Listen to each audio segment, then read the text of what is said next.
So I want to give you an update on the ICE arrest at the Hyundai plant and also Trump's global trade war with the tariffs, as both of these stories are deeply connected. Trump has his people out trying to defend the tariffs, and this is Scott Bessent. You got to see it for yourself. He's asked point blank who pays the tariffs, basically. Let's watch. Is at a new high. Hasbro says they're going to have to increase their prices. Goldman Sachs says 86% of the tariff revenue collected so far has been paid by American businesses and consumers. So just bottom line, Mr. Secretary, do you acknowledge that these tariffs are a tax on American consumers? No, I don't. Even though you have companies saying they are going to have to increase prices, and given the fact that 86% of these tariffs so far have been paid by Americans. You're quoting Goldman Sachs. So yes, Goldman Sachs, correct. I made Which I said, yeah. I made a good career trading against Goldman Sachs. Okay, all right. It's like, how do you talk to these like blatant liars? And she actually asked him several times who pays the tariffs, and he just like keeps dodging. And then she would quote, well, this company says we have to pay, this company says we have to pay, this company says we have to raise prices. I mean, you guys already know this stuff. And please write in the comments who pays the tariffs, the American consumer and American companies. And then I also want to point out as well, which you actually have people trying to convey to Americans the damage that Trump is doing, because a lot of MAGA people that don't get it. But some people do get it. So I want you to listen. This is a point of view from American Reporter talking about how Koreans see the particular situation regarding the ICE arrest. Have a listen. There is an astonished and floored feeling that people have looking at this video released from ICE, seeing fellow South Korean citizens with chains around their waists led away in handcuffs. When you're talking about a key American ally right next door to China in this critical part of the world that's trying to help out American industry, I cannot stress enough to our American audience and people watching around the world the feeling of betrayal that is emanating from all corners of South Korean society. And this is sort of why I talk about with you guys. You know, I'm American. My wife is Korean. I live here in Korea, and these are the images that they've been showing us on the news, which is like, you know, basically ICE comes in, arrests a bunch of workers. And remember, the whole thing was Trump's like, okay, I'm going to put tariffs on foreign goods. I'm going to try to encourage foreign companies to come build, you know, manufacturing facilities in USA. And so then when they come and build manufacturing facilities in USA, like you face getting arrested, detained. And then there's this other detail of the story that just came out just a few hours ago. The basic gist of it is after you get detained, you have a choice, actually two choices. The first is leave immediately, but then you face a 5-year ban of ever coming back to the USA, or you can stay detained and then you'll get a trial within, I think, 4 months, and then you have 10 days to decide, okay? And so they're talking about on the news here, again, I'll repeat it. You have 10 days to decide. They arrest you and they say, okay, you got 10 days to decide. And then also it's been really difficult for them, the workers, to contact any lawyers or that stuff like that, because ICE arrested so many people all at the same time, and they give you two choices: leave right away, get a 5-year ban, stay in detention, maybe you get a trial in 4 months. I mean, and you got 10 days to decide, and they're trying to scare people basically. In our news, they've been showing the detention center quite a bit, and this gentleman was actually talking about, I think he's a professor maybe, but he was talking about how the detention centers are really expensive in USA, and we're talking about the private prison system here, where you know, the private prison systems are profiting off the whole Trump or ICE thing. The whole thing's absolutely wild and crazy. It's deeply corrupt. There's, you know, a lot of problems embedded with this stuff. This is Bessent talking about, you know, trying to encourage foreign direct investment. Listen. A manufacturing renaissance, he called it. But since he announced them in April, the U.S. has actually lost 42,000 manufacturing jobs.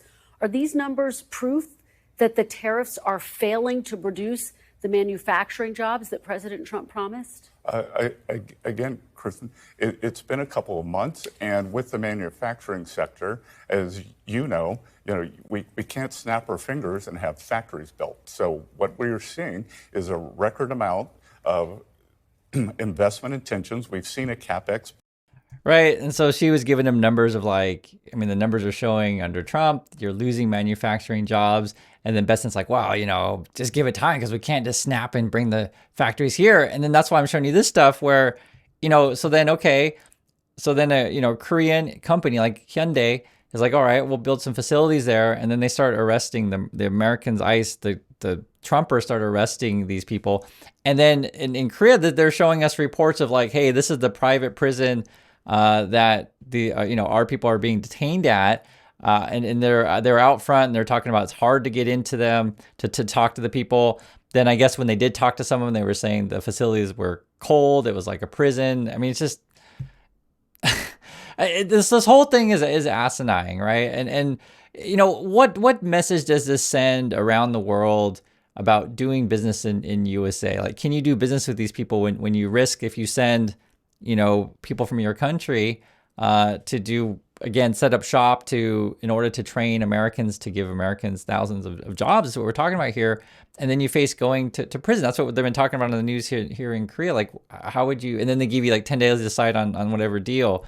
Isn't the whole thing crazy? And then I want to show you guys this. This is coming from Bloomberg. They were talking about the whole private prison system, and there's like this network around there. So the orange are the private ones. The green are the public ones. If you don't know, this is big business in the USA, private prisons, right? Because you got they were talking like it could be as much as $500 a day to detain someone. I mean, it's just there's just so much money involved with this stuff. I'm sure you guys know this stuff already. It's been reported widely. I just wanted to show you the network of how big this stuff is in USA.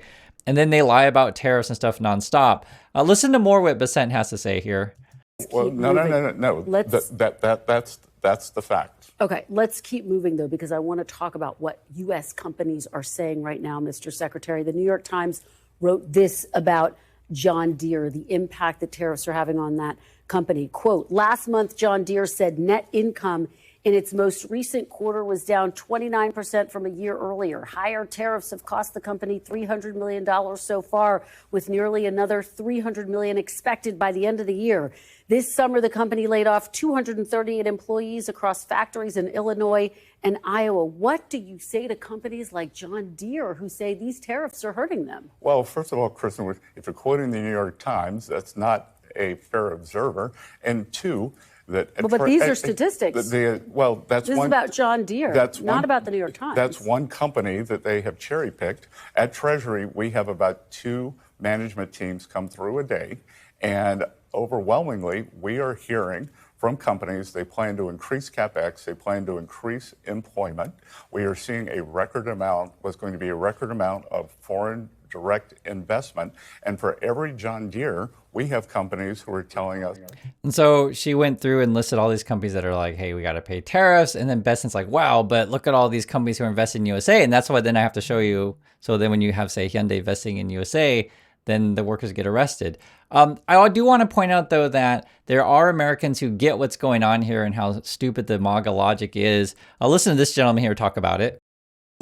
Electric vehicles, which would have brought billions to the state of Georgia and to the entirety of the United States and put a lot of people to work. Something you MAGA supporters are always complaining about. All of our manufacturing is being shipped overseas. And now that it's back in the United States, you want to open up your big fat Oopa Loopa mouth to ICE to get these people deported. And now all work has had to cease.